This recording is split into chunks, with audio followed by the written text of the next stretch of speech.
السلام عليكم ورحمة الله وبركاته. الحمد لله رب العالمين الذي خلقنا ورزقنا ولم يتركنا هملا والسدى بل أرسل إلينا رسولا، فنسأل الله عز وجل أن يجعلنا من الذين اتبعوه حق اتباعه وألا يجعلنا من الذين خالفوه.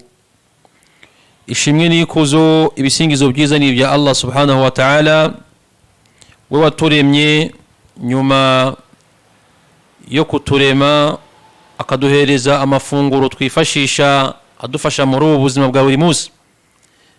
Turamushimira Allah subhanahu wa ta'ala kubera ko atadutereranye gutyo gusa, ahubwo yatwoherereje intumwa. Tumusaba Allah subhanahu wa ta'ala yuko yadushira muri babandi bakurikiye intumwa Muhammadin sallallahu alaihi wasallama byanyabyo, kandi bakirinda ibyo iyo ntumwa Muhammadin sallallahu alaihi wasallama yababujije akabategeka yuko bigendera kure. Bavandimwe wa Islam, nyuma yuko turebeye hamwe ibisingizo bya Allah subhanahu wa ta'ala n'ibigwi bye na bimwe mu biranga Allah subhanahu wa ta'ala, byari bikwiye kumenya iyi ntumwa Muhammadin sallallahu alaihi wasallam. Intumwa ejo uzabazwa niba warayikurikiye koko byanyabyo. No kuvuga ngo nyuma yuko umuntu abajijwe Allah subhanahu wa ta'ala yuko yamusenze byanyabyo, ikizakurikiraho nuko mumva azabazwa intumwa yakurikiye ni yihe. Dusabe Allah subhanahu wa ta'ala rero kuduhereza kumenya iyi ntumwa, mateka yayo, byayiranze, buryo yakozemo da'wa, uburyo yaje kuba intumwa ivana abantu mu icuraburindi ikabajyana mu rumuri. Ibyo rero ntabwo wabigeraho utarafashe umwanya ngo uyige. Bavandimwe b'Islam, uno munsi abantu kubera isi yabo bashize imbere, umuntu ari tayari gufata amasaha 5, 6, 8 ari kuri televiziyo, ari gukurikirana filime runaka, ari gukurikirana ibiganiro runaka, ariko ntabwo ari tayari gufata iminota 10, iminota 5 kugira ngo yige intumwa ye ayimenye. Nejo niwa mubaza intumwa akurikiye ni yihe azaba yizi, kubera ko yayize noneho kuyiga ntibyarangiraho, ahubwo aranayikurikiza. Abamenye berekanye yuko ari wujubu i'tiqad anna Muhammadan Abdullahi wa rasuluhu, ni itegeko kwemera yuko Muhammadin sallallahu alaihi wasallam ari intumwa ya Allah akaba n'umugaragu wa Allah. Muhammad abayisilamu twakurikiye ntabwo tumusenga, ntabwo akwiye amasengesho, kuko amasengesho na ya Allah subhanahu wa ta'ala, ahubwo tumusabira kuri Allah ngamuhundagazeho amahoro n'imbabazi. Twe turamukurikira kubera ko niwe waje aje kutwereka icyo Allah subhanahu wa ta'ala yamutumye, ntabwo tumusenga. Ubwo rero mu kumumenya nkuko bamenye babyerekanye hakuyemo ibintu bine: ni ta'atuhu fima amara, kumwumvira kubyo yategetse; tasdiquhu fima akhbara, uhamya yuko ibyo yahanuye n'ibyo yavuze ko ari ukuri; ijtinabu ma naha anhu wa zajara, kugendera kure y'ibyo yabujije akamagana; wa alla yu'badu Allah illa bima shara'a, kandi Allah subhanahu wa ta'ala ntazasengwe keretse mu buryo intumwa y'Imana yigishije. Ikintu cyose cyitwa ibada cyose aho kiva kikagera, umuyisilamu uzagira amahirwe ni wa wundi uzaba ufite hadithi ashingiraho agiye kugikora. Tere n'ibyo by'amarangamutima ni byiza, birashimishije, ntacyo bitwaye, hoya ugasenga Allah subhanahu wa ta'ala kuko intumwa y'Imana Muhammadin sallallahu alaihi wasallama yabikwigishije. Dukeneye kumumenya rero no kumukunda no gusohoza no gusakaza ibyo natwe twamukuyeho biri sahih, no gushira mu bikorwa ibyo yazanye. Ibi nibyo byo kumukunda. Bavandimwe b'Islam, uru rukundo rwanyarwo n'abantu kwirirwa tuvuga turi abayisilamu beza, turi intangarugero ariko ukabura umuntu ho sunna y'intumwa y'Imana Muhammadin sallallahu alaihi wasallam.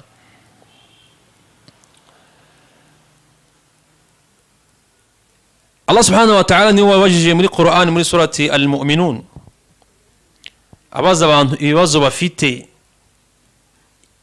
awalam ya'rifu rasulahum fahum lahu munkirun. Atise ikibazo abantu bafite mu bibazo bahura nabyo bya buri munsi, ntabwo bamenye intumwa yabo, ntabwo basobanukiwe intumwa yabo, bakaba ibibazo bafite ari uko banga ibyo yabazaniye batabyemera. Bavandimwe Islam, rero niba ukunda intumwa y'Imana Muhammad sallallahu alaihi wasallam, yimenye yisobanukirwe,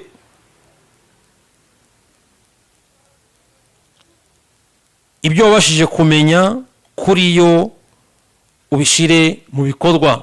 Kandi bavandimwe Islam, kumenya intumwa y'Imana Muhammad sallallahu alaihi wasallam nibyo bizahesha abantu gutuza, gutekana no kuba imbuto nziza ku bandi. Al-Imamu Abu Ja'far At-Tahawi niwe watubwiye ngo wa anna Muhammadan abduhu al-Mustafa wa nabiyuhu al-Mujtaba wa rasuluhu al-Murtada. Ngo intumwa Muhammadin sallallahu alaihi wasallam, nyuma yuko umuntu bari ibibazo umuntu azabazwa, mwumva bavandimwe Islam, uzabazwa imana yawe ni yihe wasenze, intumwa yawe ni yihe wakurikiye, n'idini yawe ni yihe wabayemo wakurikije. Tumuntu ragomba kumenya yuko intumwa Muhammadin sallallahu alaihi wasallam ni umugaragu wa Allah watoranyijwe, akaba n'intumwa y'Imana yatoranyijwe,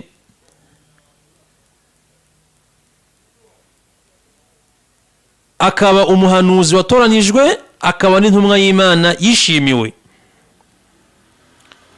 Tugomba kwiga tukayimenya, tukamenya nibura amazina yayo, igisekuru cyayo, aho yavukiye, aho yapfiriye.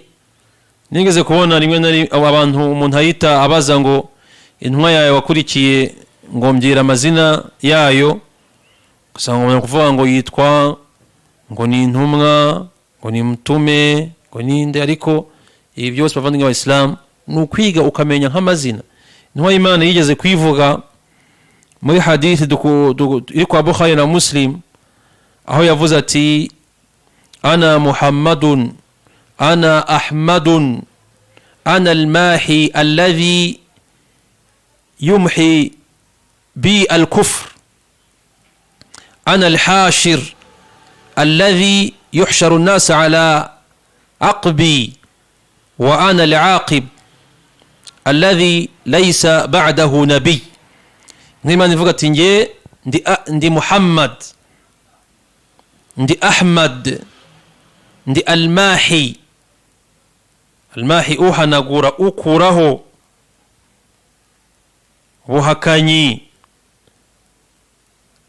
akigisha abantu kwemera ntibahakana Imana Allah subhanahu wa ta'ala. Ngo yitwa al-hashir,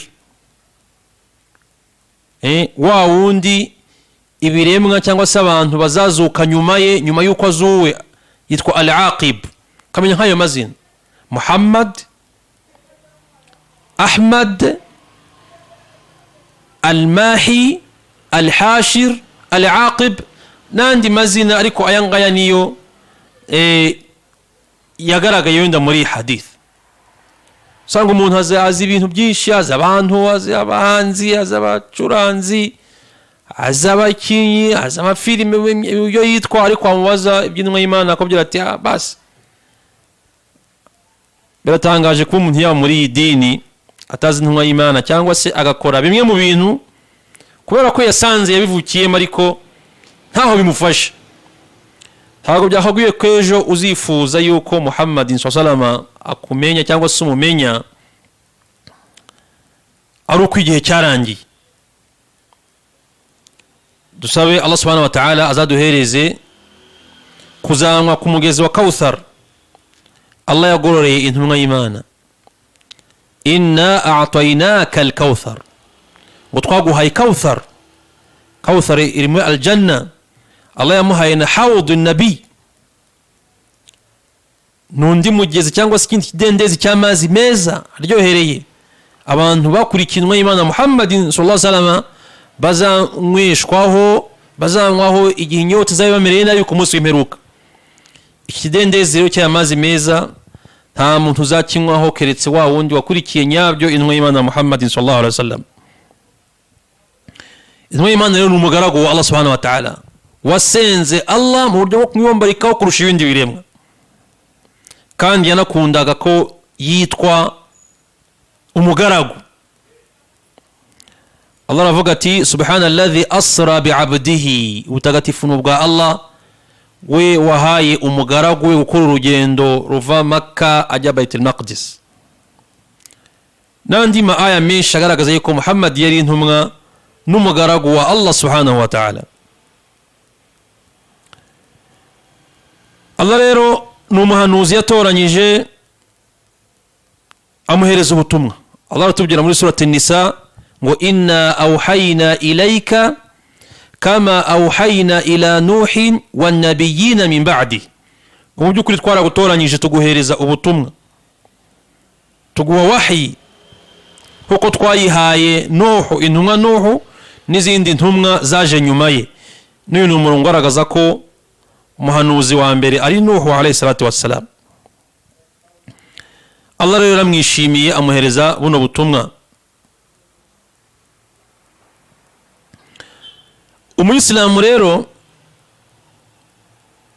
agomba kubyemera, akanemera yuko intumwa Muhammadin sallallahu alaihi wasallam ari mu ntumwa zo ku rwego rwo hejuru. Allah yaravuze ngo tilka ar-rusulu faddalna ba'dahum ala ba'd, surah al-Baqara aya 253, ngo izo ni intumwa twagiye turutanisha hagati yazo. Intumwa ya Muhammadin sallallahu alaihi wasallam ibigwi byose byiza Allah subhanahu wa ta'ala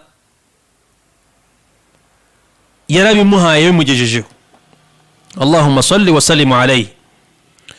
Kumukurikira no kumukunda ntabwo arimo biriya by'abantu bavuga bajya mu bihimbano, bajya sinzi mu isabukuru y'amavuko ye atizihije nawe ubwe. Ahubwo kumukunda ni ugukurikiza ibyo wamumenyeho ukabishyira mu bikorwa.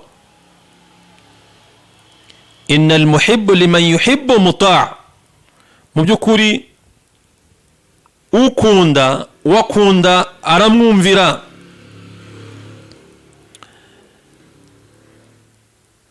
Mu byakubwira intumwa Muhammadin sallallahu alaihi wasallama ni wa innahu khatamul anbiya.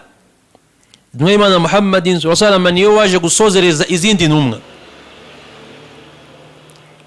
niyo waje gusozereza izindi ntumwa. Allah subhanahu wa ta'ala atubwira muri surah al-Ahzab aya 40 ngo ma kana Muhammadun aba ahadin min rijalikum walakin rasulallah wa khataman nabiyyin. Ngo Muhammadin sallallahu alaihi wasallam ntabwo yigeze abase uwo ari we wese mu bagabo cyangwa se mu bariho, kubera ko murabizi abana be b'abahungu ikivuga ahangaha bapfuye bakiri batoya. Allah ni uzi hikima iri muri ibyo ngibyo kuba abana b'abahungu barapfuye bakiri batoya. Allah aravuga ati walakin rasulallah, ni intumwa ya Allah subhanahu wa ta'ala wa khataman nabiyyin, ni nawe wasozereje izindi ntumwa, ni we wasozereje. Murabizi hadisi y'intumwa y'Imana Muhammadin sallallahu alaihi wasallam yakiriwe na Imam Ahmad. Intumwa y'Imana iratubwira iti innahu sayakunu fi ummatin kadhabuna 30, innahu sayakunu في أمتي كذابون 30 كلهم يزعم أنه نبي وأنا خاتم النبيين لا نبي بعدي. مما نرتبجرتي أتنيما يانجي مري أمة حزابه ababeshyi 30 bazaza babeshya yuko ari intumwa, kandi ninjye ntumwa khatamun nabiyyin, ninjye wasozereje intumwa, la nabiyya ba'di, nta ntumwa izaza nyuma yanjye. uziko intumwa y'Imana Muhammadin sallallahu alayhi wasallam, Isa alayhi salatu wassalam, Yesu yaramuhanuye, wa mubashiran birasulin ya'ti min ba'di ismuhu Ahmad, falamma ja'ahum bilbayinati qalu hadha sihrun mubin. intumwa Yesu Isa alayhi salatu wassalam yahanuye yuko intumwa Ahmad ari we ntumwa ugiye kuza nyuma ye, ariko ngo amaze kuza abantu bamwisa amazina, bamwita umurozi, bamwita umusizi, bamwita umusazi, bamwita ibibazo, bamwita hakaza takunu ad-da'wa.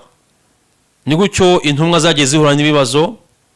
ubwo rero kumwemera na amahirwe, no kumuhakana n'ibyagoye n'ibibazo, kubera ko ahangaho iyo umuntu avuga abafite uburenganzira, cyangwa se ababona ko afite uburenganzira bwo kuvuga ibyo ashaka, ariko bavandimwe b'Islam tumenye intumwa yacu Muhammadin sallallahu alayhi wasallam.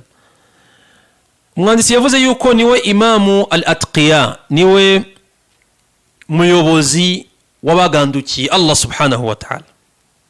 ibi ngibi turabizi, Qur'an yamanukiye intumwa y'Imana Muhammadin sallallahu alayhi wasallam, yakunda gusaba ar-rasul avuga ati waj'alna lilmuttaqina imama, ya Allah uzatugire umuyobozi w'abakugandukira.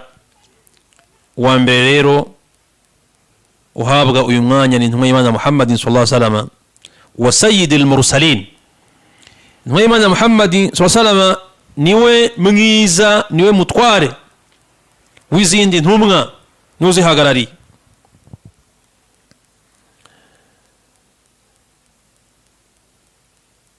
ibi ngibi turabizi, no mu bikwereka ubuhambari bw'intumwa y'Imana Muhammadin sallallahu alayhi wasallam ni muri surati Isra, aho Allah yamubwiye ati asa an yab'athaka rabbuka maqaman mahmuda.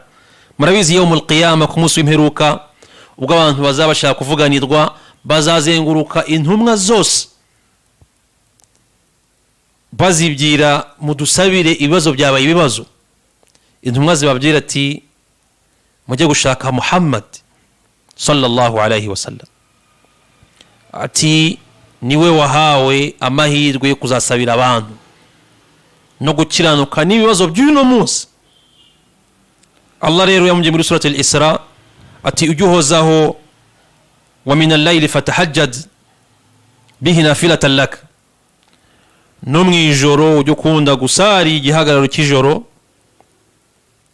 ngo Allah subhanahu wa ta'ala yakwemereye yuko azaguhereza umwanya wishimwe ugahagararira abandi, akaba ari weho mu biremwa byose no mu ntumwa zose ufata umwanya wo gutakambira ibindi biremwa. ibyo ni bigaragaza yuko intumwa y'Imana Muhammadin sallallahu alayhi wasallam yari intumwa iri ku rwego rwiza, iri ku rwego rwubahitse. Bavandimwe b'Islam rero, kuba twafata uyu mwanya tukabivuga ni byiza, ariko tujye tumusabira cyane sallallahu alayhi wasallam. ntugafata umwanya wawe w'ubusa, akabaho akavuga amagambo, akajya mu mpaka, ibyemewe n'ibitemewe, ibyiza n'ibibi, bukira atavuze Allahumma salli wa sallim ala nabiyina Muhammadin sallallahu alayhi wasallam. intumwa y'Imana ukwisabira rimwe, niko uko kuyisabira ubikubirwa inshuro 10. Allahumma salli wa sallim ala nabiyina Muhammadin sallallahu alayhi wasallam. Bavandimwe b'Islam rero, nari mvuze mfata akanya, ibyo twavuga kuri Rasul ni byinshi, ubwo tuzashaka n'indi myanya tugende tuganira, ariko ibi ngibi mu ncamake byadufasha kandi bikatwubaka. wallahu a'lam wa sallallahu ala sayyidina Muhammadin sallallahu alayhi wasallam. wa assalamu alaykum wa rahmatullahi wa barakatuh.